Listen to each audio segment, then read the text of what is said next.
Christmas, with your Christmas, to Pekalunga.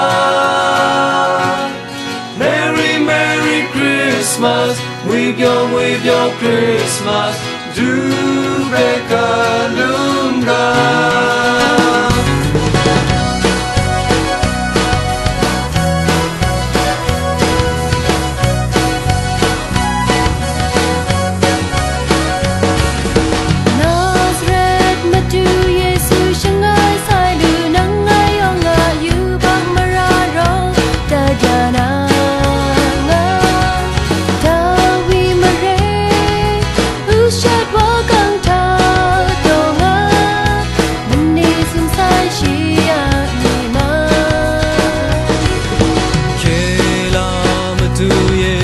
Ngai sai lu nang ngai ong ang ti ba lit pe kun gao ya na nga mau ba sân ca lam wei ning song le thời tu ho gam ni an ho gam sân ai sa quân bong Christu quân bong ma tu sân ai wa sai chính hai wa sai lu